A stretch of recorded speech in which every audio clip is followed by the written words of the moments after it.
അസ്സലാമു അലൈക്കും വറഹ്മത്തുള്ളാഹി വബറകാതുഹു.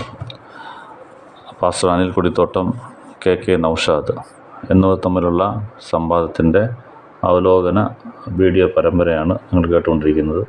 ഇത് ആ അവലോകന പരമ്പരയുടെ 11ാം ഭാഗമാണ്. ആ സംവാദത്തിൽ കൊടിത്തോട്ടം ഉന്നയിച്ച ഒരു ചോദ്യം, പ്രവാചകൻ്റെ 5 10 നന്മ നിങ്ങൾക്ക് പറയാൻ പറ്റുമോ എന്നൊരു ചോദ്യം ആ സംവാദത്തിൽ അദ്ദേഹം ഉന്നയിച്ചു. ആ സംവാദത്തിൽ ആ തിരക്കെട്ടിന് വെളിയിൽ നിന്ന് ആയിരുന്നു ആ ചോദ്യം. പ്രവാചകനെക്കുറിച്ചുള്ള ഒരു സംവാദമായിരുന്നില്ല അത്. ഖുർആൻ ദൈവികമോ ബൈബിൾ ദൈവികമോ എന്ന ചർച്ചയ്ക്കിടയിൽ അവരുടെ ഈ അപ്പോളജിറ്റ് എന്ന് പറയുന്ന ഈ ഇസ്ലാമിനെ അവഹേളിക്കാൻ മാത്രം പ്രവർത്തിക്കുന്ന ഒരു ക്രിസ്ത്യൻ ഗ്രൂപ്പ്, അവരുടെ ഉദ്ദേശം തന്നെ പ്രവാചകനെ അവഹേളിക്കുക എന്നുള്ളതാണ്. ഇപ്പോൾ ഏത് സംവാദമാണെങ്കിലും എന്ത് തലക്കെട്ടാണെങ്കിലും അതൊന്നും അവർക്ക് പ്രശ്നമല്ല. അവർക്ക് പ്രവാചകനെ അവഹേളിക്കണമെന്നുള്ള ഒറ്റ ഉദ്ദേശം മാത്രമേ ഉള്ളൂ.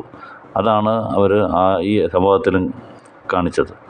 തലക്കെട്ട് വേറെയാണെങ്കിലും അവിടെയും കൊണ്ടുവന്ന് പ്രവാചകൻ എന്തെങ്കിലും ആൾക്കാരുടെ മുമ്പിൽ അവഹേളിക്കാനൊരു തരം കിട്ടുമോ എന്ന രീതിയിൽ കുറേ കാര്യങ്ങൾ അദ്ദേഹം പറഞ്ഞു. ഒരു നെറികേടാണ് അദ്ദേഹം കാണിച്ചത്.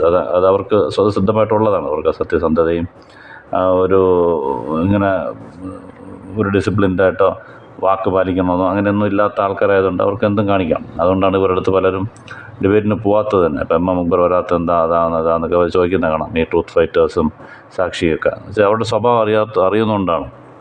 അവർക്ക് അവഹേളിക്കാൻ മാത്രം വരികയാണ്. അങ്ങനെയുള്ളത് പോയി ഇരിക്കേണ്ട ആവശ്യമില്ല എന്നുള്ളതാണ്. എന്നാലും ഈ ഒരു സംവാദത്തിൽ അദ്ദേഹം അങ്ങനെ അവഹേളിക്കുകയും അതിനനുസരിച്ച് ഈ ഒരു ചോദ്യം ചോദിക്കുകയും ചെയ്തു. അവർ സംവാദത്തിൻ്റെ ചട്ടക്കൂടിൽ നിന്നുകൊണ്ട് ഈ ചോദ്യത്തിന് ഉത്തരം പറയാൻ പറ്റുന്നതല്ല. അതുകൊണ്ടാണ് നമ്മൾ ആ ചോദ്യത്തിന് സെപ്പറേറ്റായിട്ട് ഒരു വീഡിയോ പരമ്പര എന്ന രീതിയിൽ തന്നെ അതിന് മറുപടി പറയുന്നത്. പ്രവാചകൻ്റെ നന്മകൾ എന്തൊക്കെയാണ്, ഇതിൻ്റെ ഗുണങ്ങൾ എന്തൊക്കെയാണ് എന്ന് ഓരോ തലക്കെട്ടെടുത്തിട്ട് അതിന് ഒരു 5-6 സംഭവം മാത്രം എടുത്ത് വിവരിച്ച് നമ്മളത് പറഞ്ഞു വരികയാണ്. അതുമല്ലാതെ അദ്ദേഹം വെച്ചൊരു കണ്ടീഷൻ അതിനകത്ത് പ്രവാചകൻ ചെയ്ത കാര്യങ്ങളായിരിക്കണം, ഉപദേശിച്ച കാര്യങ്ങളാവരുത്.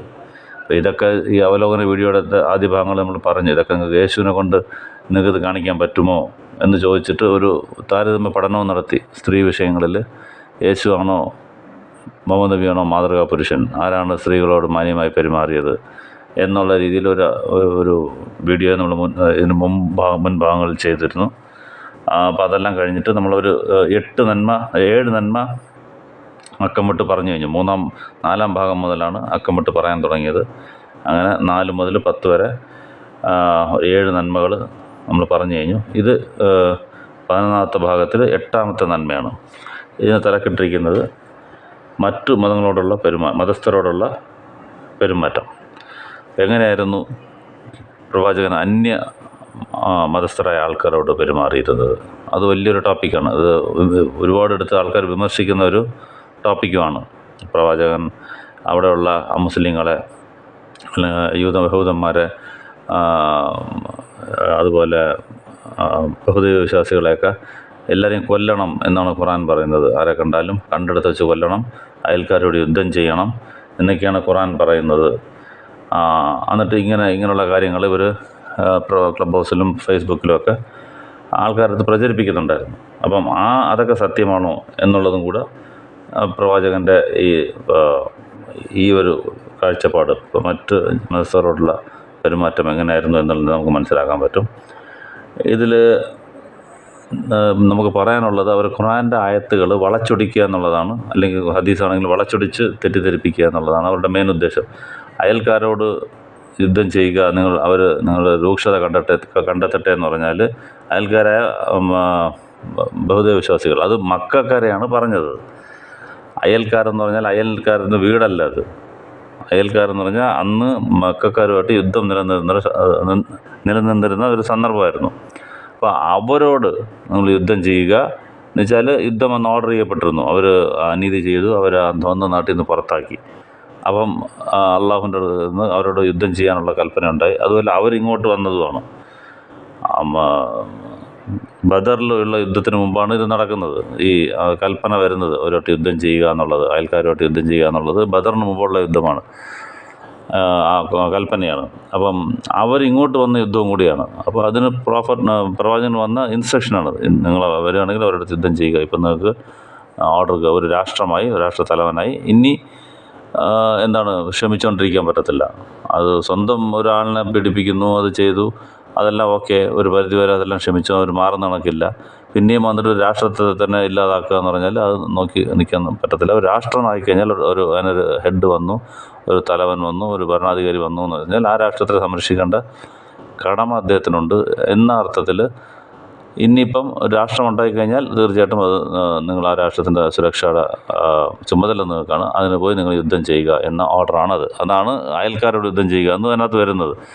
ഇത് ഇവർ തെറ്റിദ്ധരിച്ച് അയൽത്ത് താമസിക്കുന്ന വീട്ടുകാരോട് പോയി യുദ്ധം ചെയ്യുക. നമ്മൾ നേരത്തെ പറഞ്ഞു, അതാരും യുദ്ധം എന്ന് പറയത്തില്ല. സ്വന്തം വീടിനപ്പുറത്ത് അയൽക്കാരനായിട്ട് യുദ്ധം ചെയ്യാമെന്നായിരിക്കും പറയും. വഴക്കൂടുക എന്ന് പറയും, അല്ലെങ്കിൽ കത്തിക്കുത്ത് നടത്തുക എന്ന് പറയാൻ എന്തെങ്കിലും പറയാം. ഇത് യുദ്ധം എന്നെങ്ങനെ പറയുന്നത്? അപ്പോൾ അവർ പറയുന്നത് ശരിയല്ല എന്നുള്ളത് കേൾക്കുമ്പോൾ തന്നെ മനസ്സിലാവുന്നുണ്ട്. എന്നാലും അവർക്ക് ഇസ്ലാമിനെതിരെ എന്തെങ്കിലും പറയണം എന്നുള്ള രീതിയിലാണ് അത് പറയുന്നത്. അതുപോലെ ആ മുസ്ലിങ്ങളെ കണ്ടെടുത്ത് വെട്ടിക്കൊല്ലുക എന്ന് പറഞ്ഞാൽ അത് യുദ്ധസമയത്താണ്. അത് ആ മുസ്ലിങ്ങളുമായിട്ട് യുദ്ധം നടക്കുമ്പോൾ കൊല്ലുകയല്ലേ ചെയ്യേണ്ടത്. അല്ല പിന്നെ നിന്നു കൊടുക്കാൻ പറ്റുമോ? അല്ലെങ്കിൽ മാല മേടിച്ച് ബൊക്ക മേടിച്ച് ആരാർപ്പണം നടത്താൻ പറ്റുമോ? ആരല്ലേ ഏതൊരു ആർമി കമാൻഡറാണെങ്കിലും പറയുന്നതാണ്. ഇപ്പോൾ മോദിയും പാകിസ്ഥാനും യുദ്ധം വന്നു കഴിഞ്ഞാൽ നമ്മളെന്ത് പറയും? ഇന്ത്യൻ കമാൻഡർ എന്ത് പറയും?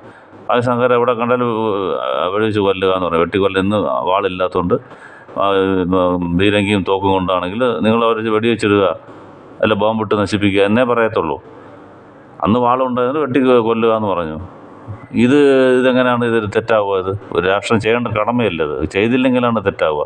അപ്പോൾ ഇങ്ങനെയുള്ള ചില ആയത്തുകൾ എടുത്തിട്ട് ഇവരായിട്ട് ഇങ്ങനെ വളച്ചൊടിച്ച് ആൾക്കാർ മുമ്പിൽ വീണ്ടും വീണ്ടും തിരിച്ചു മറിച്ചും പറഞ്ഞ് ഇങ്ങനെ ആൾക്കാരുടെ മനസ്സിലൊരു വെറുപ്പ്, ഇസ്ലാം എന്ന് പറഞ്ഞാൽ ഇങ്ങനെയാണെന്നുള്ള ഒരു വെറുപ്പുണ്ടാക്കുക എന്നുള്ള രീതിയിലാണ് ഇവരുടെ ആക്ടിവിറ്റീസ് എല്ലാം. അന്ന് മുതൽ ഇന്ന് വരെ ഈ ഓറിയൻ്റലിസ്റ്റ് എന്ന് പറയുന്നവർ എല്ലാം ഇങ്ങനെയാണ് പ്രവാചകനെ മോശമായിട്ട് ചിത്രീകരിക്കുക എന്നുള്ള രീതിയിലും ഇസ്ലാമിനെതിരെ ഇങ്ങനെ യുദ്ധം, വാള്, ഇതാണെന്നിങ്ങനെ പറഞ്ഞുകൊണ്ടിരിക്കും. യുദ്ധങ്ങളെയൊക്കെ തിരിച്ച് കൊലപാതകമെന്ന് കാണിക്കുക എന്നുള്ള വെറുതെ ഒരു കുതന്ത്രമാണ്. ഇതിപ്പോൾ എല്ലാവർക്കും അറിയാം, എല്ലാവർക്കും കേട്ട് മനസ്സിലായി ഇത് ശരിയല്ല എന്നുള്ളത്. അപ്പം അതിന് ഇതങ്ങനെയാണോ എന്നുള്ളത് അദ്ദേഹത്തിൻ്റെ മദീന ജീവിതത്തിൽ അദ്ദേഹം പെരുമാറിയത് വെച്ച് കണ്ടുപിടിക്കാം. നമുക്കറിയാം, മക്ക ജീവിതത്തിൽ അവിടുത്തെ ആൾക്കാർ അദ്ദേഹത്തെ പീഡിപ്പിച്ചു, ഒരുപാട് മുസ്ലിങ്ങളെ കൊന്നു, ഭ്രഷ്ട് കൽപ്പിച്ചു, അവിടെ നിന്ന് വിട്ട് അബീസിനിയയിലേക്ക് പോകേണ്ടി വന്നു. അവിടെ നിന്ന് തിരിച്ചു കൊണ്ടുവന്ന് ഇവിടെ കുഴപ്പമൊന്നുമില്ല എന്ന് പറഞ്ഞ് തിരിച്ചു കൊണ്ടുവന്ന് അവിടെ പിന്നെയും കൊണ്ടുവന്ന് പീഡിപ്പിച്ചു. അവസാനം പ്രവാചകനെ കൊല്ലാൻ നോക്കി. അങ്ങനെയാണ് മദീന വിട്ട് വരുന്നത്. അപ്പോൾ അവിടെ നിന്നും ഒരു ആളിനെ പോലും തിരിച്ച് ഉപദ്രവിക്കുകയോ അവരുമായിട്ട് വെട്ടിക്കൊല്ലാനോ ഒന്നും ചെയ്തിട്ടില്ല. മദീനയിൽ വന്നിട്ട് രാഷ്ട്രം കെട്ടിപ്പടുത്തു. ഇപ്പോൾ സാധാരണ പറയുന്ന ഒരു അലിഗേഷൻ എന്ന് പറഞ്ഞാൽ, ഇപ്പോൾ അന്ന് അദ്ദേഹത്തിന് സ്ട്രെങ്ത് ഇല്ലായിരുന്നു മക്കയിൽ. മദീനയിൽ സ്ട്രെങ്ത് ആയപ്പോഴത്തേക്ക് എല്ലാവരെയും കൊല്ലാൻ തുടങ്ങി, ആ മുസ്ലിങ്ങളെ കൊല്ലാൻ തുടങ്ങി. അങ്ങനെയാണോ നോക്കാം. അപ്പോൾ അതുകൊണ്ട് മദീനയിലെ ഉദാഹരണങ്ങൾ മാത്രമാണ് നമ്മൾ ഇവിടെ ഈ സംഭവത്തിൽ എടുത്തിരിക്കുന്നത്. അപ്പോൾ സ്ട്രെങ്തായി ഒരു രാഷ്ട്രമായി, രാഷ്ട്രത്തലവനായി ആ സമയത്ത് എങ്ങനെയാണ് മുസ്ലിങ്ങളോട് പെരുമാറിയത് എന്നുള്ളതിന് ഒരു എക്സാമ്പിൾ. ആദ്യത്തെ സംഭവം ബുഖാരിയിൽ 1356 1356 അതിനകത്ത് കാണുന്നത് എന്താണെന്ന് വെച്ചാൽ, അദ്ദേഹത്തിന് ഒരു സഹായി ഉണ്ടായിരുന്നു. നമ്മൾ പറഞ്ഞ അനസ് എന്നുള്ള സഹായി. അത് 10 വയസ്സിൽ അദ്ദേഹം പ്രവാചകൻ്റെ കൂടെ 10 വർഷം പ്രവാചകൻ്റെ സഹായിയായിട്ടുണ്ടായിരുന്നു മദീനയിൽ അനസ്. അതുപോലെ തന്നെ മറ്റൊരു കുട്ടിയും ഒരു ബാലനും ഉണ്ടായിരുന്നു. അതൊരു യഹൂദ ബാലനായിരുന്നു. ഒരു യഹൂദ ബാലനെ തൻ്റെ പ്രൈവറ്റ് സെക്രട്ടറി ആയിട്ട്, അല്ലെങ്കിൽ വളരെ അടുത്ത കാര്യങ്ങൾ, അപ്പോൾ അവിടെ വലിയ അഡ്മിനിസ്ട്രേഷൻ കാര്യങ്ങളും എല്ലാം പ്രവാചകൻ്റെ വീട്ടിലാണ് നടക്കുന്നത്, സംസാരിക്കുന്നത് എല്ലാം അറിയാം. എന്നിട്ട് പോലും ഒരു യഹൂദ ബാലനെ കൂടെ നിർത്തി തൻ്റെ സഹായമായിട്ട് നിർത്തുക എന്ന് പറഞ്ഞാൽ ഇതിനകത്ത് എങ്ങനെ അന്യമത വിദ്വേഷം ഉണ്ടെന്ന് വയ്ക്കുക, നമ്മൾ വിചാരിക്കുക. നേരെ ഓപ്പോസിറ്റ്, നിങ്ങൾ പറയുന്നത് നേരെ ഓപ്പോസിറ്റാണ്. വേറെ ഇത്ര മുസ്ലിങ്ങളില്ലായിരുന്നു അവിടെ ഒരു സഹായിയെ വയ്ക്കാനായിട്ട്. യഹൂദ ബാലനെ കൂടെ വെച്ചിരിക്കുകയാണ് സഹായിയായിട്ട്. അത് രാഷ്ട്രത്തലവൻ, എതിരാളികളാണ്. അവരെങ്ങനെയെങ്കിലും പ്രവാചകനെ ചാൻസ് കിട്ടിയാൽ അവിടെ നിന്ന് മാറ്റാം, കഴുത്താം, അല്ലെങ്കിൽ കൊല്ലാന്നുള്ള രീതിയിൽ നോക്കി നടക്കുന്ന ആൾക്കാരാണ് അവർ. എന്നിട്ട് പോലും ഒരു യഹൂദ ബാലനെ കൊണ്ട് നിർത്തുക എന്ന് പറഞ്ഞാൽ ഇതാണ് മാതൃക എന്ന് പറയുന്നത്. നേരെ ഓപ്പോസിറ്റ്. ഒരു ശത്രു എന്ന് നിങ്ങൾ വിചാരിക്കുന്ന, അല്ലെ യഹൂദന്മാർ ശത്രു, പ്രവാചകൻ ഒരു ശത്രുവായിട്ട് കണ്ടിട്ടില്ല. എന്തെങ്കിലും ശത്രുത കാണിച്ച് രാഷ്ട്രത്തിനെതിരായിട്ട് ചെയ്താൽ മാത്രമാണ് നടപടി എടുത്തിട്ടുള്ളത്. അല്ലാതെ ചുമ്മാ ഒരു യഹൂദനടുത്ത് പോയിട്ട് ഒന്നും ചെയ്യാറില്ല. അവരെ വളരെ അടുപ്പിച്ചാണ് വെച്ചേക്കുന്നത്. വലിയൊരു തെളിവാണിത്. ഒരു സഹായമായിട്ട് തൻ്റെ കൂടെ തന്നെ വെച്ചിരുന്ന ഒരു യഹൂദ ബാലനാണെന്നുള്ളത്. അപ്പം ഈ ഒരു ഒറ്റ സംഭവം മതി നിങ്ങൾ പറയുന്നതെല്ലാം തവിടുപൊടിയാവാൻ. മുസ്ലിങ്ങൾ. ഇത് അയലത്തുകാരനാണെങ്കിൽ കൊല്ലണ്ടേത്. അയലത്തുകാരോട് ബൗദ്ധവിശ്വാസത്തിലോട് രൂക്ഷത കാണിക്കുക, അവരെ കൊല്ലുക, യുദ്ധം ചെയ്യാന്ന് പറഞ്ഞാൽ വന്ന ബാലനെ കണ്ട ഉടനെ വെട്ടിക്കൊല്ലണ്ടേ? ആ ബാലനും ബാലൻ്റെ ആ കുടുംബം എല്ലാം കാണുമല്ലോ. ബാലൻ മാത്രമായിരിക്കത്തില്ലല്ലോ അവിടെ. ഒരു പിതാവ് കാണും, ഒരു മാതാവ് കാണും, അതോട് ചേർന്ന് ഒരുപാട് കുടുംബങ്ങളും ജൂതന്മാരെ കാണും. അവരെല്ലാം വെട്ടിക്കൊല്ലണ്ടല്ലേ? എന്തുകൊണ്ട് കൊന്നില്ല? അപ്പോൾ വെറുതെ ഒരു ദുഷ്പ്രചരണം നടത്തി ഇസ്ലാമിനെ കരുതേച്ച് കാണിക്കുന്ന ഒറ്റ അജണ്ട വെച്ചിട്ട് അശ്രാന്തം പരിശ്രമിക്കുകയാണ്. എങ്ങനെയെങ്കിലും അത്രയ്ക്കും മനസ്സിനകത്ത് അവർക്ക് സഹിക്കുന്നില്ല, എങ്ങനെയെങ്കിലും ഇതില്ലാതാക്കണം എന്നുള്ള അത് അങ്ങനെ അവർ വിചാരിക്കുന്നിടത്തോളം കാലം ഇസ്ലാം പിന്നെ എന്താ വളർന്ന് പലപ്പോൾ നമ്മൾ മെനക്കെട്ടിപ്പോൾ എത്രയായിരുന്നു എടുത്ത് നമ്മളിരുന്ന് എൻ്റെ റെഫറൻസും കാര്യങ്ങളും എടുത്ത് നമ്മൾ അതിന് മറുപടി പറഞ്ഞത് ഇത് ആൾക്കാരുടെ അടുത്ത് എത്തും. അപ്പോൾ കൂടുതൽ ആൾക്കാർ സത്യം മനസ്സിലാവും, ഇസ്ലാമിലേക്ക് എത്തും അവർ. അതവർ മനസ്സിലാവുന്നില്ല. അവർ ചെയ്യുന്നത് ഇസ്ലാമിന് വേണ്ടിയാണ്, ഇൻഡയറക്റ്റായിട്ട് ബെനിഫിറ്റ് ആകുക. അള്ളാഹുവിൻ്റെ ആ വെളിച്ചം നിങ്ങൾക്ക് ഒരിക്കലും ഊതിക്കെടുത്താൻ പറ്റില്ല എന്ന് അള്ളാഹു പറഞ്ഞ ഖുർആൻ്റെ ക്ലിയർ ഇവിടെ സത്യസന്ധമായിട്ട് പുലരുകയാണത്. അവർ തന്നെ പറയുന്നത് എന്തുകൊണ്ട് അവർ മാറുന്നില്ല? 3 വർഷമായിട്ട് ഞങ്ങൾ ക്ലബ് ഹൗസിൽ കിടന്ന് ഇത്രയും അധിക്ഷേപം നടത്തി, ഇത്രയും മോശമായിട്ട് സംസാരിച്ചിട്ടും ഒരു മുസ്ലിം പോലും മാറുന്നില്ലല്ലോ, എന്ത് പറ്റിയത് എന്ന് അവർ തന്നെ ആശ്ചര്യപ്പെടുകയാണത്. അപ്പോൾ അതാണ് ഇസ്ലാം. നിങ്ങളറിയാതെ തന്നെ ഇസ്ലാം പലരും നിങ്ങളെത്തിച്ചു കഴിഞ്ഞു. ആ തെറ്റിദ്ധാരണയോടെ എത്തിച്ചാൽ അവർ കുറച്ച് നാൾ കഴിയുമ്പോൾ ഖുർആനെടുത്ത് വായിക്കുമ്പോൾ മനസ്സിലാവും അവർക്ക് സത്യം എന്താണെന്നുള്ളത്. അപ്പോൾ ഇൻഷാ അല്ലാഹ് അവരെല്ലാം ഈ സത്യമാർഗ്ഗത്തിലേക്ക് വരാനുള്ള ഒരു ചാൻസും ഉണ്ട്. അത് അള്ളാഹുവിനാണ് എൻ്റെ ഇതുള്ളത്, അറിയാവുന്നത് ആരെ കൊണ്ടുവരണമെന്നുള്ളത്. ആ ഡിസിഷൻ അള്ളാഹുവിൻ്റെ അടുത്താണ്. ഓക്കെ, നമ്മൾ പറഞ്ഞത് ഒരു യഹൂദ ബാലനെ സഹായിയായിട്ട് വയ്ക്കാൻ മാത്രം എന്തുണ്ടായി അവിടെ? എങ്ങനെ പ്രവാചകൻ്റെ അത് നോക്കുക. അപ്പം അന്യമതസ്ഥരൊന്നും അങ്ങനെയൊന്നുമില്ല. കറക്റ്റായിട്ട് നിന്നു, അത്രേ ഉള്ളൂ. നല്ല വിശ്വസിച്ച് കൂടെ നിന്ന് കഴിഞ്ഞാൽ ആരായാലും കൂടെ നിർത്തും. ഇനി ആ ഹദീസിൽ തന്നെ ഈ ബുഖാരി 1356 തന്നെ അതിൻ്റെ ബാക്കി സംഭവം കാണാം. ഈ ബാലൻ സുഖമില്ലാതാവുകയാണ് ഒരു സമയത്ത്. കുറച്ച് നാളുമ്പോൾ ആളെ കാണുന്നില്ല. അപ്പം തിരക്കി പോവുകയാണ്, എന്ത് പറ്റി എന്നുള്ള രീതിയിൽ. ആ യഹൂദൻ്റെ ബാലൻ്റെ വീട്ടിലോട്ട് പോവുകയാണ്. അതും നോക്കുക, ഒരാൾ വന്നില്ല, ഒരു ബാലനെ കാണുന്നില്ല, സുഖമില്ലാതെ കിടക്കുന്നു, കാണാൻ അങ്ങോട്ട് പോവുകയാണ്. പോയാൽ പോട്ടെ, എങ്ങനെയും പോട്ടെ എന്ന് പറഞ്ഞിട്ട് യഹൂദനല്ലേ പോട്ടെന്ന് പറഞ്ഞ് അങ്ങനെ വിചാരിക്കാറുന്നില്ലോ. അതുകൊണ്ട് വിചാരിച്ചില്ല, ഒരു പ്രവാചകനാണ്, ഒരു രാഷ്ട്ര തലവനായിരുന്നു, അങ്ങോട്ട് വീട്ടിലോട്ട് പോവാണ്. അല്ലെങ്കിൽ ഇങ്ങോട്ട് ആരെങ്കിലും ചോദിച്ചിട്ട് എന്തായെന്ന് അറിഞ്ഞാൽ മാത്രം പോരായിരുന്നു, അങ്ങോട്ട് പോകേണ്ട ആവശ്യമുണ്ട്. വീട്ടിലോട്ട് പോകുന്നു. വീട്ടിലോട്ട് പോയിട്ട് പോയി കട്ടിൽ കുട്ടി കിടക്കുന്നു, കൂടെ പോയി ഇരിക്കുന്നു. എന്ത് പറ്റുന്നപ്പോഴത്തേക്ക് രോഗമാണ്, രോഗം മൂർച്ഛിച്ച നിലയിൽ നിൽക്കുകയാണ്. അപ്പോൾ യഹൂദൻ ബാലൻ അവിടെ ഉണ്ട്, ആ ബാലൻ്റെ പിതാവും ആ തൊട്ടടുത്ത് നിൽപ്പുണ്ട്. അപ്പം ഏതാണ്ട് ഇത് മരിക്കാറായ സ്റ്റേജാണെന്നുള്ളത് മനസ്സിലായി. ഇനി ഇത് തിരിച്ചു വരാൻ പാടാണെന്നുള്ള രീതി. ആ സമയത്ത് ആ യഹൂദ ബാലൻ്റെ അടുത്ത് പറയും, നീ കലിമ പറയുക, ലാ ഇലാഹ ഇല്ലല്ലാഹ് മുഹമ്മദുർ റസൂലുള്ളാഹ് എന്ന് പറയുക. ഈ പ്രപഞ്ചത്തിന് ഒരു ദൈവം മാത്രമേ ഉള്ളൂ, ആ ദൈവത്തിൻ്റെ പ്രവാചകനാണ് ഞാനെന്ന് നീ പറയുക. ഇസ്ലാമിക വിശ്വാസം അനുസരിച്ച് ആ വിശ്വാസത്തോടെ മരിക്കുന്ന ഒരാൾ സ്വർഗത്തിൽ പോകും, അല്ലാത്തവർ നരകത്തിൽ പോകും എന്നുള്ളതാണ് ഇസ്ലാമിക വിശ്വാസം. പെർമനൻ്റായിട്ട് നരകത്തിൽ പോകും. അവരാണ് മുസ്ലിം അല്ലാതെ മരിക്കുക എന്ന് പറഞ്ഞാൽ, ഈ വിശ്വാസം അല്ലാതെ മരിക്കുക എന്ന് പറഞ്ഞാൽ മുസ്ലിം അല്ലാതെ മരിക്കുക.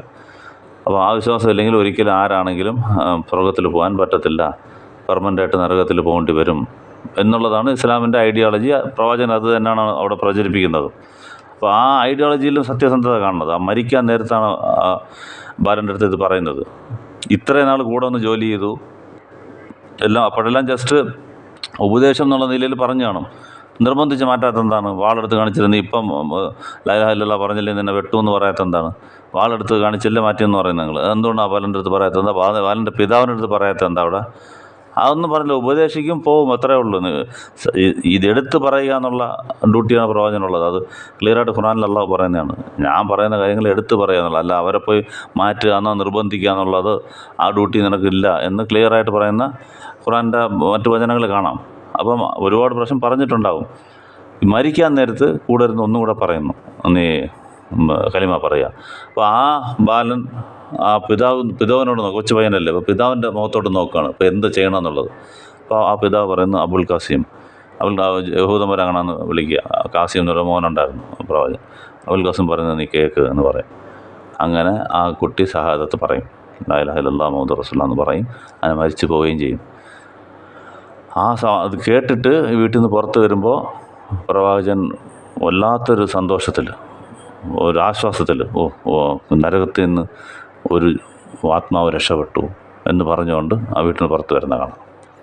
ഇതിൽ നിന്ന് ഒരുപാട് കാര്യങ്ങൾ ഇതിൽ നിന്ന് മനസ്സിലാക്കാൻ പറ്റും. ഒരു വിധത്തിലുള്ള അന്യമത വിദ്വേഷമല്ല, ഒരൊറ്റ കാര്യം മാത്രമേ മനസ്സിലുള്ളൂ: മനുഷ്യകുലത്തിലുള്ളത് അവൻ ഒരുത്തൻ പോലും നരകത്തിൽ പോകരുത്. എങ്ങനെയെങ്കിലും അവൻ സ്വർഗത്തിൽ പോകണം, അള്ളാഹുവിൻ്റെ ഈ വിശ്വാസത്തിൽ മരിക്കണം. അതുകൊണ്ടാണ് മരിക്കുന്നതിന് പറഞ്ഞിട്ട് ഇസ്ലാമിലേക്ക് ആളിനെ കൂട്ടാനാണെങ്കിൽ ഇതിൻ്റെ ആവശ്യമുണ്ട്. അവിടെ പോയി പറഞ്ഞു മരിക്കാൻ പോകുന്ന കുട്ടിയുടെ അടുത്ത് പറഞ്ഞിട്ട് ആ മുസ്ലിമിൽ ആയാലെന്താ നമുക്കൊരു ബലം ചേർക്കണം എന്നാണെങ്കിൽ അവൻ്റെ അടുത്ത് പോയി പറയേണ്ട ആവശ്യം എന്തായാലും മരിക്കാൻ പോകുന്ന പോട്ടെന്നല്ലേ പറയത്തുള്ളൂ. അങ്ങനെയല്ല, ഇത് പരലോകം മാത്രമായിരുന്നു പ്രവാചകൻ്റെ മനസ്സിലുണ്ടായിരുന്നത്. പരലോക വിജയം അള്ളാഹു പറഞ്ഞ് വിശ്വാസമുള്ളവനെ സ്വർഗത്തിൽ പോകത്തുള്ളൂ എന്ന് പറഞ്ഞാൽ തീർച്ചയായിട്ടും അത് ഞാൻ പറയേണ്ടതാണ്. അത് ആൾക്കാർ മാക്സിമം ഞാൻ എത്തിക്കണം. ആ ജോലി ചെയ്യും. മാറ്റാൻ പറ്റത്തില്ല, ഒരാളുടെ മനസ്സ് മാറ്റാൻ പറ്റത്തില്ല. അള്ളാഹു തന്നെ ഖുറാനിൽ പറഞ്ഞാൽ നീ വിചാരിക്കുന്ന ആൾക്കാരൊന്നും നിന്നെ കൊണ്ടുവരാൻ പറ്റത്തില്ല. ഞാൻ എൻ്റെ കയ്യിലുള്ളതാണ്. ആർക്ക് നേർവഴി കാണിക്കണം, ആർക്ക് നേർവഴി കാണിക്കണം എന്നുള്ളത് എൻ്റെ കയ്യിലുള്ള ഡിസിഷനാണ്. നിൻ്റെ ജോലി നീ ഇപ്പോൾ പറയുക എന്നുള്ളത് മാത്രമേ ഉള്ളൂ എന്ന് അള്ളാഹു പല സ്ഥലത്തും ഖുറാനിൽ പറയുന്നുണ്ട്. അപ്പം അങ്ങനെ പറഞ്ഞ് ഇത് വന്നപ്പോഴത്തേക്ക് ഭയങ്കര സന്തോഷമായി. ഇത് നരകത്തിൽ നിന്നൊരു കുട്ടി രക്ഷപ്പെട്ടല്ലോ എന്ന്, ഒരു ആത്മാവ് രക്ഷപ്പെട്ടല്ലോ എന്ന് പറഞ്ഞിട്ട് വരുന്നതാണ്. ഇത് ഖുറാനിൽ അള്ളാഹു ഇത് പറയുന്നുണ്ട്. നീ ഒരുപാട് വിഷമിക്കുന്നുണ്ട് ഈ മറ്റു മതസ്ഥർ, അല്ലെങ്കിൽ ഈ വിശ്വസിക്കാത്തവർ, മുസ്ലിം ആവാത്തവർ, അവരെക്കുറിച്ച് ഓർത്ത് നീ നിൻ്റെ ജീവൻ തന്നെ കളയുമോ എന്ന് അള്ളാഹു ചോദിക്കുന്നുണ്ട്. രണ്ട് ആയത്ത് കാണാതെ ഖുറാനിലെ 26:3, 18:6, 35:8 മൂന്ന് സ്ഥലത്തും അള്ളാഹു ചോദിക്കുന്നതായിട്ട് കാണാം. ഈ വരാത്തവരെ ഓർത്തിട്ട് നീ വിഷമിച്ച് നിന്നെ തന്നെ നശിപ്പിച്ച് കളയുവോ എന്ന് ചോദിക്കുന്നുണ്ട്. അള്ളാഹു ഇതൊക്കെ കാണുന്നുണ്ട്, ഇത് അറിയുന്നുണ്ട്.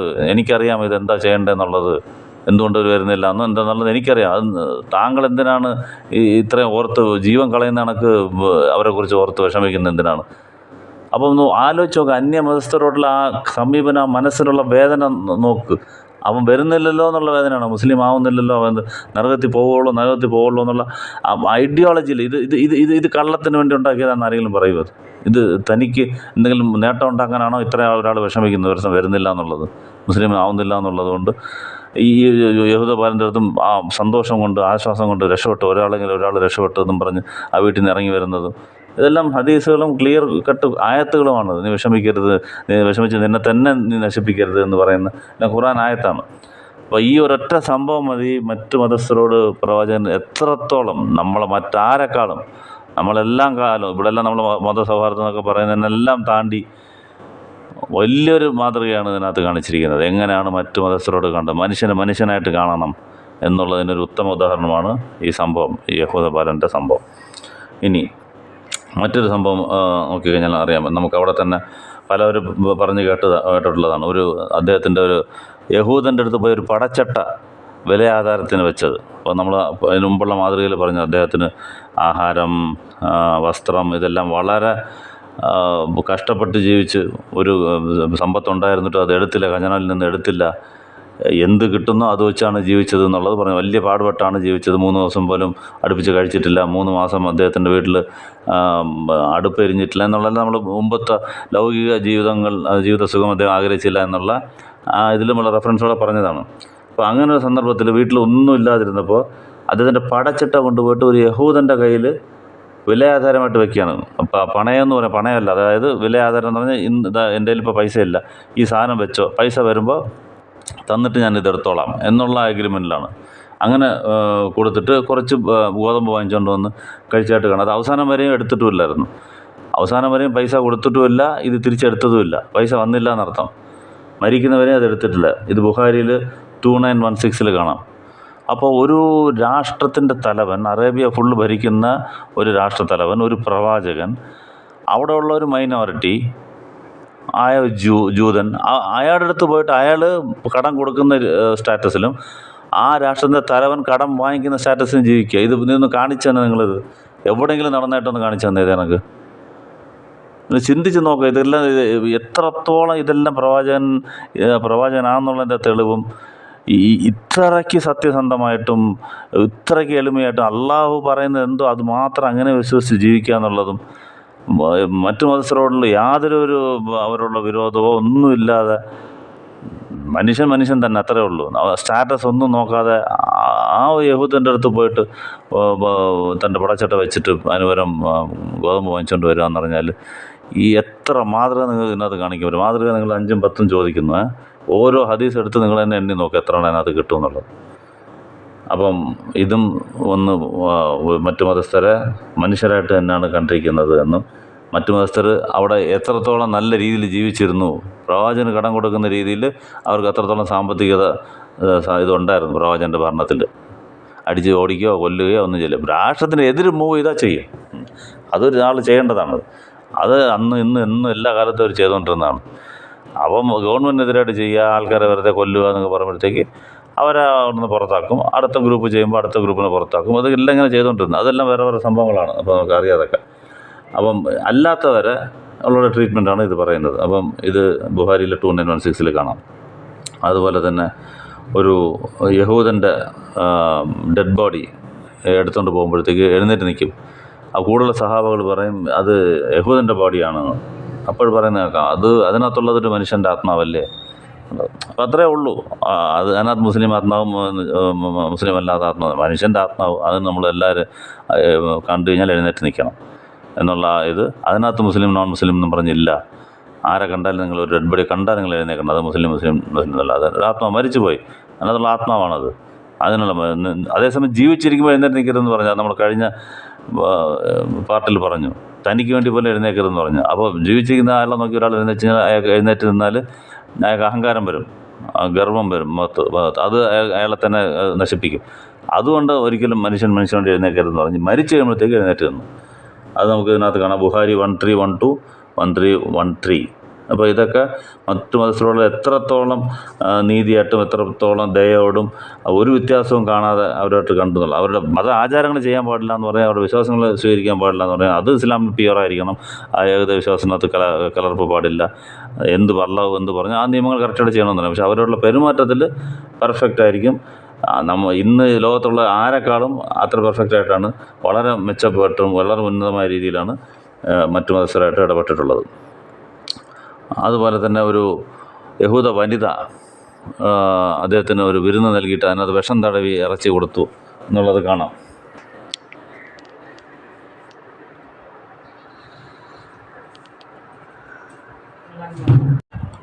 യഹൂദ വനിത ഒരു വിരുന്നിന് വിളിക്കുകയും ഇറച്ചിയിൽ വിഷം കലർത്തി പ്രവാചകനെ കൊല്ലാൻ ശ്രമിച്ച എല്ലാവർക്കും അറിയാം. അത് നിങ്ങൾക്ക് ബുഹാരിയിലെ 2617 കാണാം. അപ്പോൾ ഇതിനകത്ത് ഉള്ള നമുക്ക് മനസ്സിലാക്കാനുള്ള സംഭവം എന്ന് വെച്ചാൽ, ഒരു യഹൂദ സ്ത്രീ പ്രവാചകനെ ക്ഷണിക്കുന്നു. ആ ക്ഷണം സ്വീകരിച്ച് ഒരു വിരുന്നിന് പോന്നു. മറ്റു മതസ്ഥരെ വേറെ മാതിരി കാണുവാണെങ്കിൽ ഇങ്ങനെ പോകുമോ? അവർ വിളിക്കുന്നിടത്ത് പോകുമോ? അതും വിശ്വാസവും വേണം. എന്നെ പോയി ഇങ്ങനെ വിഷം തടവി കൊന്നാലോ, എന്നെ എല്ലാവരും കൊല്ലാൻ നോക്കുന്നുണ്ടെന്ന് എല്ലാം അറിയാം. എന്നിട്ട് പോലും അവർ വിളിച്ച് പോയതുണ്ട്. പക്ഷെ അവരത് അങ്ങനെ നോക്കിയില്ല. അവർ വിഷം തടവി കൊല്ലാൻ നോക്കി. എന്നിട്ട് ചോദിച്ചു, പിടിക്കപ്പെട്ടു. കഴിച്ചപ്പോൾ തന്നെ മനസ്സിലായി. അതിന് മുമ്പ് തന്നെ അള്ളാഹു അറിയിച്ചു കൊടുത്തു. ചെറുതായിട്ടൊന്ന് വയൽ വെച്ചപ്പോഴത്തേക്ക് തന്നെ അള്ളാഹു അറിയിച്ചു കൊടുത്തു ഇതിനകത്ത് വിഷമുണ്ടെന്നുള്ളത്. കൂടെ കഴിച്ച മറ്റൊരു സഹാബി മരിച്ചുപോയി. പ്രവാചകൻ നേരത്തെ മനസ്സിലാക്കിയതുകൊണ്ട് കഴിച്ചില്ല. അപ്പോൾ ചോദിച്ചു, എന്തിനാണ് ഇങ്ങനെ ചെയ്തതെന്ന് സ്ത്രീയെ ചോദിച്ചു. ഇല്ല, താങ്കളൊരു പ്രവാചകനാണെങ്കിൽ താങ്കൾ കണ്ടുപിടിക്കുമെന്ന് എനിക്കറിയാം എന്നുള്ള രീതിയിൽ. പക്ഷേ സഹാബർ പറയുമ്പോൾ കൊല്ലട്ടെ എന്നുള്ളത്. അപ്പോൾ ഒരാളെ കൊല്ലാൻ ശ്രമിച്ചതെന്ന് പറഞ്ഞാൽ അതിന് ശിക്ഷ കൊല്ലുക എന്നുള്ളതാണ്. പക്ഷേ പ്രവാചകൻ സ്വന്തം കാര്യത്തിനായതുകൊണ്ട് വേണ്ടെന്ന് പറഞ്ഞു, കൊല്ലണ്ടെന്ന് പറഞ്ഞു. അപ്പോൾ ഒന്ന് ആലോചിച്ച് നോക്കിയാൽ, ഒരു യഹൂദ സ്ത്രീ, നിങ്ങൾ പറയുന്നു എല്ലാവരെയും കൊന്നു, അയൽക്കാരോട് മറ്റു വിശ്വാസികളെല്ലാം കൊന്നു കളഞ്ഞു, അയൽക്കാരോട് യുദ്ധം ചെയ്യണം, ഇത് കൊല്ലാൻ നോക്കിയിട്ട് തിരിച്ച് കൊന്നില്ല. തൻ്റെ ജീവൻ എടുക്കാൻ നോക്കിയ ഒരു സ്ത്രീയെ പോലും കൊല്ലാതെ വെറുതെ വിടുക എന്ന് പറഞ്ഞാൽ നിങ്ങൾ നേരെ ഓപ്പോസിറ്റല്ലേ പ്രചരിപ്പിക്കുന്നത്. കള്ളമല്ലാതെ നിങ്ങളുടെ കയ്യിൽ വല്ലതും ഉണ്ടോ? ഈ കൊടിത്തോട്ടവും അനിൽകുമാർ അയ്യപ്പനും ട്രൂത്ത് ഫൈറ്റേഴ്സും അവരോടാണ് ചോദിക്കുന്നത്. കള്ളമല്ല, നുണയല്ലാതെ നിങ്ങളുടെ കയ്യിൽ വേറെ എന്തെങ്കിലും ഉണ്ടോ ഇസ്ലാമിനെതിരെ പറയാൻ? ഇല്ല എന്നുള്ളതാണ്, ഇതിനുള്ള തെളിവുകളാണ് ഇതെല്ലാം. ഇതും നേരത്തെ പറഞ്ഞൊരു സംഭവമാണ്. യഹൂദന്മാർ പ്രവാചകൻ്റെ അടുത്ത് വന്ന് താങ്കൾക്ക് നാശമുണ്ടാകട്ടെ, അസ്സാമു അലൈക്കും എന്ന് പറയും. അസ്സലാമു അലൈക്കും എന്ന് പറയുന്ന പോലെ തന്നെ അസ്സാമു അലൈക്കും എന്നുള്ള രീതിയിൽ മാറ്റി പറയും.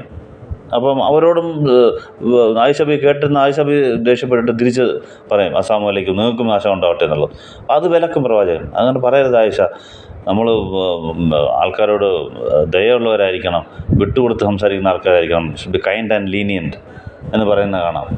അങ്ങനെ പറയരുത്. മാക്സിമം തിരിച്ച് വാലേക്കും നിങ്ങൾക്ക് അതുപോലെ എന്ന് മാത്രം പറയുക. അവർ ചിലപ്പോൾ സലാമാണ് പറഞ്ഞെങ്കിൽ അത് നല്ലത് അവർക്ക് വരട്ടെ. ഇനി കേടാണ് നിങ്ങൾ പറഞ്ഞെങ്കിൽ അത് നിങ്ങൾക്ക് തന്നെ വരും. അല്ലാതെ നമുക്കൊരിക്കലും കേട് വരാൻ പോകുന്നില്ല, അള്ളാഹ് വിചാരിക്കാതെ വരത്തില്ല എന്നുള്ള രീതിയിൽ തിരിച്ച് പറയുക എന്ന് നിങ്ങൾക്ക് കേടുണ്ടാവട്ടെ എന്നൊന്നും പറയരുത് എന്ന് പറയുന്നത് ബുഖാരിയിൽ 6030 കാണാം. ഇത് മറ്റു മതസ്ഥരോട് തന്നെ കൊല്ലാൻ ശ്രമിച്ചവരോട് ഒന്നും ചെയ്തിട്ടില്ല, തന്നെ നേരെ മുഖത്ത് നേരെ വന്നിട്ട് നാശം ഉണ്ടാവട്ടെ എന്ന് പറയുന്നവരെ ഒന്നും ചെയ്തില്ല എന്ന് മാത്രമല്ല, അവരോട് ഹാർഷായിട്ട് പറയും. അത് അവർ പറഞ്ഞതുപോലും തിരിച്ച് പറയരുത്. അവരെങ്ങനെ പറഞ്ഞോ ആ രീതിയിൽ പോലും തിരിച്ച് പറയരുത്. ഇതൊക്കെ എത്ര ഈ മാതൃകയ്ക്കെല്ലാം നിങ്ങൾ എന്ത് പറയും പേര്? അത്രയ്ക്ക് ഉന്നതമായ മാതൃക. അള്ളാഹു പറഞ്ഞു താങ്കൾ ഉന്നതമായ മാതൃകയിലാണ് ഉള്ളതെന്നുള്ളത്. അത് ഇതേ കണക്ക് ഒരാളിനെ നിങ്ങൾക്ക് കാണിക്കാൻ പറ്റത്തില്ല. അങ്ങനെ വേണം ഇത് കാണിക്കണം. അല്ലാതെ വെറുതെ നന്മ അദ്ദേഹം വളരെ ഓരോ സത്യസന്ധനായിരുന്നു എന്ന് ആരെക്കുറിച്ചും പറയാം. ഇങ്ങനെ എടുത്ത് കാണിക്കണം. ആ വാക്കിൽ ഇത് വിവരിക്കാൻ പറ്റാത്തതുകൊണ്ടാണ് നിങ്ങൾ 10 നന്മ എന്ന് പറയുന്നുണ്ട് നമ്മൾ വാക്കിൽ പറയാത്തത്. പറഞ്ഞാൽ ഞാനും സത്യസന്ധനാണ്, മഹാത്മാഗാന്ധി സത്യസന്ധനായിരുന്നു നിങ്ങൾ പറയാം. ഇങ്ങനെ കാണിക്കണം. തന്നെ ദ്രോഹിച്ചവരോടും തൻ്റെ രാഷ്ട്രപതിയായിരിക്കുമ്പോൾ തൻ്റെ ഒരു രാഷ്ട്രത്തിൻ്റെ തലവനായിരിക്കുമ്പോൾ പോലും ആ ഒരു ഒരു മൈനോറിറ്റി നിങ്ങൾ കൊന്നുകളയാൻ ഖുർആൻ പറഞ്ഞു എന്ന ആൾക്കാർ അവർ വന്ന് മുഖത്തിന് നേരെയായിട്ട് അധിക്ഷേപിക്കുന്നു. നല്ല മനസ്സിലാക്കിയിട്ട് അങ്ങനെ തിരിച്ച് അങ്ങനെ പോലും പറയരുത്. അവരുടെ വളരെ ദയയോട് വേണം അവരെ കാണാൻ എന്ന് പറയുന്ന ഒരാളിനെ നിങ്ങൾ കാണിക്കുക. ഇതാണ് മാതൃക. എത്ര മാതൃക നമ്മൾ പറഞ്ഞെന്ന് ആലോചിച്ചോ. അതിനെല്ലാം ഓരോ തെളിവുകളാണിത്. ഇനി മറ്റൊരു ഹദീസിൽ ഇത് നമ്മൾ നേരത്തെ പറഞ്ഞാണ്. ഒരു യഹൂദനും ഒരു മുസ്ലിം തമ്മിൽ അവർ വഴക്കൂടുകയാണ്. യഹൂദൻ പറയുന്നത് മോസസാണ് വലുത് എന്നുള്ളത്, മൂസാ നബി. മുസ്ലിം പറഞ്ഞ് മുഹമ്മദ് നബിയാണ് വലുത് എന്ന് പറഞ്ഞ് തമ്മിൽ അടിയായിട്ട് ഈ മുസ്ലിം യഹൂദനെ അടിക്കുകയാണ്. അപ്പോൾ യഹൂദൻ നേരെ ഒന്ന് പ്രവചനത്തിൽ പറയുകയാണ് അതെങ്ങനെ ചെയ്തു എന്നുള്ളത്. അപ്പം മുസ്ലിമിനെ വിലക്കുന്നുണ്ട്. ഒരിക്കലും എന്നെ മൂസാ നബിയുടെ മുകളിൽ വെച്ച് സംസാരിക്കരുത്. ഇങ്ങനെ പറയുമോ ആരെങ്കിലും ഒരാൾ? തനിക്ക് വേണ്ടി ഉണ്ടാക്കിയ മതത്തിൽ കള്ളമായിട്ടുണ്ടാക്കിയാണെങ്കിൽ അതെങ്ങനെ നീ പറയാൻ പറ്റും? മൂസസ് നിങ്ങളുടെ ആളും ഞാനിവിടെ ഇപ്പോഴത്തെ പ്രവാചകനാണ്, നീ ഒന്ന് എൻ്റെ രാഷ്ട്രത്തിൽ ഞാൻ തലവനാക്കുന്ന രാഷ്ട്രത്തിൽ ജീവിച്ചിട്ട് എനിക്കെതിരായിട്ട് നീ സംസാരിച്ച് നിങ്ങളുടെ ആൾക്കാരാണ് വലുതെന്ന് പറയും, അല്ലെ നിൻ്റെ തലവനാണ് വലുതെന്ന് അങ്ങനെയല്ലേ പറയേണ്ടത്? ഒരിക്കലും എന്നെ പുകഴ്ത്തി പറയരുത്, മോഹസിനോട് മുമ്പായിട്ട് പറയരുതെന്ന് പറഞ്ഞിട്ടൊരു സംഭവം പറയും. നാളെ അവസാന പരലോകത്ത് വെച്ചിട്ട് എല്ലാവരും ബോധം കെട്ട് കിടക്കും അള്ളാഹുവിൻ്റെ മുമ്പിൽ. ഞാനായിരിക്കും ആദ്യം എഴുന്നേക്കുന്നത്, പക്ഷേ എനിക്ക് മുമ്പ് മൂസാ നബി എഴുന്നേറ്റിട്ട് അള്ളാഹുവിൻ്റെ സിംഹാസനത്തിൽ പിടിച്ചുകൊണ്ട് നിൽക്കുന്നത് എനിക്ക് ഞാൻ കാണും എന്ന് പറയുന്നുണ്ട്. അപ്പോൾ ഇതൊക്കെ എങ്ങനെ നിങ്ങൾ ഈ മാതൃകയൊക്കെ നിങ്ങൾ വിശദീകരിക്കുമെന്ന് പറയുന്നത്? ഒരാൾക്ക് ഇത് നടക്കാൻ പറ്റുന്നതാണത്. ഫുൾ കൺട്രോളുണ്ട്, ഫുൾ അധികാരമുണ്ട്, എന്ത് പറഞ്ഞാലും ചെയ്യാനുള്ള ആൾക്കാരുണ്ട്. ഒരു യഹൂദന്മാർ ഇങ്ങനെ ഒന്ന് പറയുമ്പോഴത്തേക്ക് അത് എന്ത് സത്യമാണ്, അള്ളാഹു എന്താണോ അറിയിച്ചു കൊടുക്കുന്നത് അത് മാത്രമേ പറയത്തുള്ളൂ. സ്വന്തം എന്നുള്ളതൊന്നുമില്ല അതിനകത്ത്. തനിക്ക് എന്തെങ്കിലും ആണെന്നുള്ളത് ഒരു രീതിയിലും പോകുന്നില്ല. എന്ത് സത്യമാണോ അത് പറയുക എന്നുള്ളതാണ്. ഐഡിയോളജി സത്യമാണെങ്കിൽ സത്യം എന്ന് പറയും. അള്ളാഹു മാത്രമേ ആരാധിക്കുന്നതാണ് അത് പറയും. മൂസാ നബികൾ ഞാൻ ഉയർന്നല്ല എന്ന് അള്ളാഹു പറഞ്ഞാൽ അതങ്ങനെ തന്നെ പറയും. സ്വന്തമായിട്ട് പറയുകയാണെങ്കിൽ ഇങ്ങനെ വെച്ചല്ല. തീർച്ചയായിട്ടും അള്ളാഹുവിൻ്റെ വഹിയാണെങ്കിൽ മാത്രമേ ഇങ്ങനെ പറയാൻ പറ്റത്തുള്ളൂ. അതുപോലെ വേറൊരു സംഭവം, ഇതുപോലെ യഹൂദനും ഒരു മുസ്ലിമും തമ്മിൽ ഒരു സ്വത്ത് തർക്കത്തിൽ രണ്ടുപേർക്കും കോമൺ പാർട്ട്ണർഷിപ്പിലുണ്ടായിരുന്ന ഒരു സ്ഥലമാണ്. ഇബ്നു മസ്ഊദ് ആണെന്ന് തോന്നുന്നു, മുസ്ലിം സഹാബിയും ഒരു യഹൂദനും. അപ്പം രണ്ടുപേർക്കും കോമൺ പാർട്ട്ണർഷിപ്പിലുള്ള ഒരു സ്ഥലം. പക്ഷേ യഹൂദൻ പറയുന്നത് ഇത് മുസ്ലിമിന് ഇതിനകത്ത് പങ്കില്ല എന്നുള്ളത്. അപ്പോൾ ആ കേസ് പ്രവാചകൻ്റെ അടുത്ത് വരികയാണ്. വന്നപ്പോൾ ചോദിക്കും, മുസ്ലിമിൻ്റെ അടുത്ത് ചോദിക്കും, നിൻ്റെ അടുത്ത് നിങ്ങൾ റെക്കോർഡുണ്ടോ എന്ന് ചോദിക്കും. നിൻ്റെയും കൂടെ അതിനകത്ത് പാർട്ട്ണർഷിപ്പ് ഉണ്ട്? ഇല്ല എന്ന് പറയും. അപ്പോൾ യഹൂദൻ്റെ അടുത്ത് പറയും നീ ഒരു കാര്യം ചെയ്യും, 3 വട്ടം സത്യം ചെയ്യും, ഇത് ഞാൻ പറയുന്ന സത്യമാണ്, ഇതിനകത്ത് എന്തെങ്കിലും തെറ്റുണ്ടെങ്കിൽ അള്ളാഹു എന്നെ ശിക്ഷിക്കുന്ന ആ രീതിയിൽ അള്ളാഹുവിന് മേൽ സത്യം ചെയ്യാൻ പറയും. അപ്പം ആ മുസ്ലിം പറഞ്ഞതാണ്, യഹൂദന്മാരാണ്, അവരെന്തും ചെയ്യും, സത്യം ചെയ്യും, എനിക്ക് എൻ്റെ സ്വത്ത് പോകുന്നല്ലോ. അപ്പോൾ എവിഡൻസ് മാത്രമാണ് ഇവിടെ നിൽക്കുക. നമുക്ക് മനസ്സിലുള്ളതെല്ലാം കണ്ടുപിടിച്ചൊന്നും അങ്ങനെയൊന്നും പറയാൻ പറ്റത്തില്ല. എവിഡൻസാണ് സ്പീക്ക് ചെയ്യുക അവിടെ, അത്രയേ ഉള്ളൂ. അപ്പം പിന്നെ ഈ കേസ് വന്ന സ്ഥിതിക്ക് യഹൂദൻ പറയണം ഇത് എൻ്റെതാണെന്നുള്ളത്. അങ്ങ് പറഞ്ഞ് ആ യഹൂദൻ വാങ്ങിച്ചുകൊണ്ട് പോകുന്നതാണ് അത്. ഇത് എത്ര സെക്കൻഡ് വേണം, ഇത് മുസ്ലിമിൻ്റെ ആണ്, അതങ്ങനെ നീ അവൻ പറഞ്ഞാണ്ട് ശരി നീ തിരിച്ചു കൊടുക്കുക, അല്ലെങ്കിൽ നിങ്ങൾക്ക് രണ്ടുപേർക്ക് ഇതിനകത്ത് ഉള്ളതാണെന്ന് വൺ സൈഡായിട്ട് ആർഗ്യുമെൻ്റ് ചെയ്യുന്ന എത്ര സമയം വേണം? ഇന്ന് എന്തെല്ലാം നമ്മുടെ നാട്ടിൽ നടക്കുന്ന കാണണം, എത്രത്തോളം പാർഷ്യാലിറ്റി ആയിട്ട് എന്തെല്ലാം നടക്കുന്നു.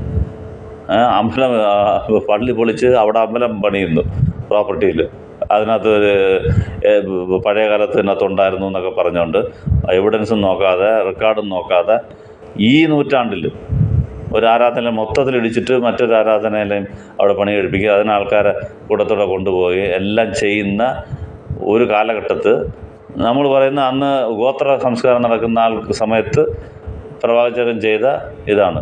2 പേർ, ഒരു മുസ്ലിം ഒരു വലിയ സമുദായത്തൊന്നുമില്ല, ഒരു മുസ്ലിമിൻ്റെയും ഒരു യൂതിൻ്റെയും സ്ഥലമാണ്. എവിഡൻസ് ഇല്ല, എവിഡൻസ് മാത്രമേ നമുക്ക് കാണിക്കാൻ പറ്റത്തുള്ളൂ. പറഞ്ഞ് ആ സ്ഥലം യൂതന് കൊടുക്കുകയാണ്. ഇത് ബുഖാരിയിൽ 2416 കാണാം. അതുപോലെ തന്നെ ഒരു അയൽക്കാരൻ പട്ടിണി കിടക്കുമ്പോൾ വയറ് നിറച്ച് കഴിക്കാൻ പാടില്ല അതെല്ലാം പറഞ്ഞില്ല. ഇത് മുസ്ലിം ആണെങ്കിലും നോൺ മുസ്ലിം ആണെങ്കിലും ചെയ്യരുത്.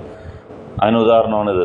തിർമിദിയിൽ 1943 ഒരു മുസ്ലിമിൻ്റെ വീട്ടിൽ ഒരു ആടിനെ അറക്കുകയാണ്. അപ്പോൾ പ്രവാചകൻ വന്നിട്ട് ചോദിക്കും, നിൻ്റെ അടുത്ത അയലത്തുകാരൻ്റെ യഹൂദിന് നിങ്ങൾ ഇതിൽ നിന്ന് എടുത്ത് കൊടുത്തോ എന്ന് ചോദിക്കും.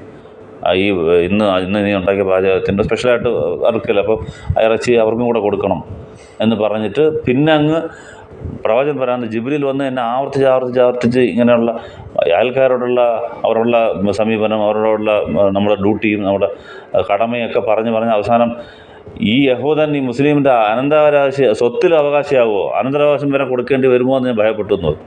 അത്രത്തോളം പറഞ്ഞു. ഒരു അയൽക്കാരനാണെങ്കിൽ അവൻ അത്രത്തോളം ശ്രദ്ധിക്കണം, അവൻ്റെ എല്ലാ കാര്യത്തിനും ശ്രദ്ധിക്കണം. നിങ്ങൾ സാധനം ഉണ്ടാക്കി കഴിഞ്ഞാൽ അതിനകത്ത് വെള്ളം ഒഴിച്ചിട്ടാണെങ്കിലും നിങ്ങൾക്ക് അല്പം ക്വാളിറ്റി കുറഞ്ഞാണെങ്കിലും അവന് കൊടുക്കണം. അയൽക്കാരെന്ന് എടുത്തു കഴിഞ്ഞാൽ സെപ്പറേറ്റായിട്ട് ഒരുപാട് പറയാനുണ്ട്. ഇതിപ്പം നമ്മൾ അന്യമത്സര അയൽക്കാരനും ഇതിനകത്ത് ഉൾപ്പെടും എന്നുള്ളതാണ് നോക്കുന്നത്. തൊട്ടടുത്താണ്, അടുത്ത ആരാണോ അവനാണ് അയൽക്കാരൻ, അവൻ ഏത് മതസ്ഥരെന്നുള്ളതല്ല. അപ്പോൾ ഇവിടെ നമ്മൾ ഇതിനകത്ത് ഇത് തിരുമതിയിൽ 1943 കാണാം. അയൽക്കാരന് കൊടുത്തോന്ന് ചോദിച്ചിട്ട് അവന് സ്വത്ത് വരെ എഴുതി കൊടുക്കാൻ പറയുമോ എന്നുള്ള രീതിയിൽ ചെയ്യുന്നത്. അപ്പം ഇങ്ങനെയൊക്കെയാണ് കാര്യങ്ങൾ. പക്ഷേ ഇവിടെ പ്രചരിപ്പിക്കുന്നത് നേരെ ഓപ്പോസിറ്റാണ്. പ്രവാചകനെ അധിക്ഷേപിക്കുകയും കാര്യങ്ങളെല്ലാം മോശമായിട്ട് സംസാരിക്കുകയും എല്ലാം. അതും ക്ലിയറായിട്ട് അല്ലാഹു പറഞ്ഞിട്ടുണ്ട്. നിങ്ങൾ അവരെ വായിൽ നിന്ന് ഒരുപാട് മോശമായ വാക്കുകൾ ഒരുപാട് കേൾക്കും. അവരെങ്ങനെയെങ്കിലും നിങ്ങളെ വിശ്വാസം സ്വീകരിച്ചതിന് ശേഷം നിങ്ങളെ അവിശ്വാസികളാക്കാൻ നോക്കുകയാണ്. ആ ഒരു ദേഷ്യം അവർക്കുണ്ട്. എപ്പോഴും അവരങ്ങനെ നോക്കും. ഞാൻ ഒരു ആയത്ത് വായിക്കാം. ഖുർആനിലെ 2:109. നിങ്ങൾ സത്യവിശ്വാസം സ്വീകരിച്ച ശേഷം നിങ്ങളെ അവിശ്വാസികളാക്കി മാറ്റിയെടുക്കാനാണ് വേദക്കാരിൽ മിക്കവാറും ആഗ്രഹിക്കുന്നത്. ഇത് ക്ലബ് ഹൗസിൽ നസ്രീൻ എന്ന് പറയുന്ന ഒരാൾ പറയുന്ന കേൾക്കാം. അയാൾ മാസം ടാർഗറ്റ് വെച്ചിട്ടുണ്ട്. ഈ മാസത്തിൽ 2 പേരെ മുർത്തതാക്കണം. മുസ്ലിങ്ങളെ ക്രിസ്ത്യനാക്കണമെന്നുള്ളതല്ല, മുസ്ലിങ്ങളെ എങ്ങനെയെങ്കിലും അതിൽ നിന്ന് മാറ്റണം.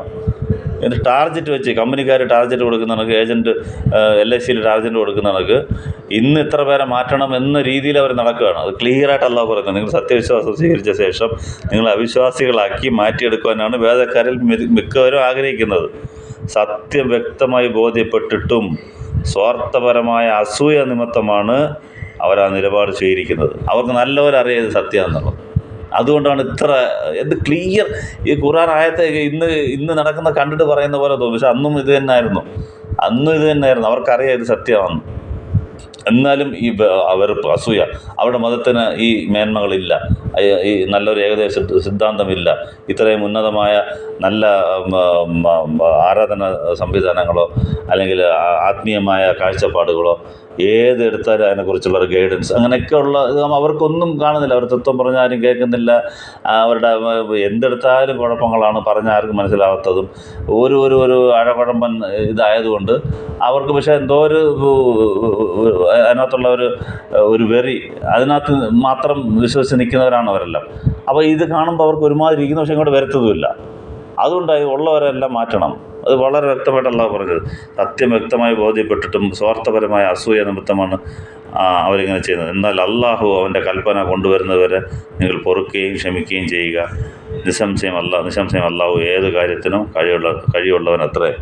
ഇത് 2:109 കാണാം. അപ്പം ഇതൊക്കെ നിങ്ങൾ കേൾക്കും എന്ന് അള്ളാഹു ക്ലിയറായിട്ട് പറയുകയാണ്. ഇത് മറ്റൊരായത്തിൽ പറയുന്ന കാണാം. 3:186 അവരിൽ നിന്ന് ഒരുപാട് കുത്തുവാക്കുകൾ നിങ്ങൾ കേൾക്കും, അപ്പോൾ നിങ്ങൾ ക്ഷമിച്ചുകൊണ്ടിരിക്കുക എന്നുള്ളത്. അപ്പോൾ കറക്റ്റായിട്ട് ഇന്ന് നടക്കുന്ന കാര്യങ്ങൾ അതേപോലെ പറഞ്ഞു. അപ്പോൾ ഇപ്പോഴൊന്നും അല്ല, അന്നുപോലെ ഇതിങ്ങനെയാണ് ഇവർ ചെയ്യുന്നത് എന്നുള്ളത് നമ്മൾ മനസ്സിലാക്കുക. അള്ളാഹുവിൻ്റെ ഒരു കൽപ്പന വരുന്നവരെ നിങ്ങളത് പൊറുക്കുക. അവർ പറയുന്നത് വെറുതെ പോയി തിരിച്ച് അതേപോലെ റെസ്പോണ്ട് ചെയ്യുമോ അല്ല മറ്റെന്തെങ്കിലും ചെയ്യുമോ ഒന്നും ചെയ്യരുത്. ഇപ്പോൾ നോക്കിയാൽ തീർച്ചയായും നിങ്ങളുടെ സ്വത്തുക്കളിൽ ശരീരങ്ങളിൽ നിങ്ങൾ പരീക്ഷപ്പെടുന്നതാണ്. നിങ്ങൾക്ക് മുമ്പ് വേദം നൽകപ്പെട്ടതിൽ നിന്നും ബഹുദൈവ ആരാധകരിൽ നിന്നും നിങ്ങൾ ധാരാളം കുത്തുവാക്കുകൾ കേൾക്കേണ്ടി വരികയും ചെയ്യും. നിങ്ങൾ ക്ഷമിക്കുകയും സൂക്ഷ്മത പാലിക്കുകയും ചെയ്യുവാണെങ്കിൽ ചെയ്യുന്നുവെങ്കിൽ തീർച്ചയായും അത് ദൃഢനിശ്ചയം ചെയ്യേണ്ട കാര്യങ്ങളിൽ പെട്ടതാകുന്നു. ഇത് 3:156. അപ്പം ഇങ്ങനെയൊക്കെ അവർ പറയുമെന്നും എല്ലാം ചെയ്യാൻ നിങ്ങൾ അള്ളാഹുവിന് വിട്ടുകൊടുക്കുക. അത് അള്ളാഹുവിൻ്റെ കൽപ്പന വരുന്നവരെ അത് അവരെ പറയാൻ അനുവദിക്കുക. നിങ്ങൾ ശാന്തമായിരിക്കുക, നിങ്ങൾ ക്ഷമിക്കുക, നിങ്ങൾ ദൃഢനിശ്ചയത്തോടെ ഇരിക്കുക എന്ന് അള്ളാഹു ക്ലിയറായിട്ട് പറയുന്നുണ്ട്. അപ്പോൾ ഇതാണ് മറ്റു മതസ്ഥരുടെ സമീപനത്തോട് മാതൃക. അല്ലാതെ അവരെന്തെങ്കിലും കുത്തുവാക്കുകൾ പറഞ്ഞാലും അവർ മോശമായിട്ട് സംസാരിച്ചാലും ഉടനെ പോയി അവരെ ആക്രമിക്കുക, അടിക്കുക, കൊല്ലുക, ഇതൊന്നും അതിനകത്തില്ല. പ്രവാചകൻ്റെ ജീവിതത്തിലുടനീളം നമ്മൾ എക്സാമ്പിൾ കണ്ടു. അവിടുത്തെ അന്യമതസ്ഥരായ യഹൂദന്മാരോട് എത്ര നീതിബോധത്തോടും കാരുണ്യത്തോടും അവർ തിരിച്ച് പറഞ്ഞാൽ പോലും അതേ രീതിയിൽ പോലും തിരിച്ച് പറയാതെ ഒരു പ്രവാചകനും ഒരു ഭരണാധികാരിയുമായ റോളിലുള്ള പ്രവാചകൻ എങ്ങനെ ജീവിച്ചു എന്നുള്ളത് ഇത് ലോകത്ത് ഒരാളിനെയും ജനങ്ങൾക്ക് കാണിക്കാൻ പറ്റത്തില്ല. അപ്പോൾ ഉത്തമ മാതൃക ഇത് 8ാമത്തെ മാതൃകയായിരുന്നു. ഇൻഷാ അല്ലാഹ് ബാക്കിയുള്ള മാതൃകകൾ അടുത്തടുത്ത ഇതിൽ കാണാം. അസ്സലാമു അലൈക്കും.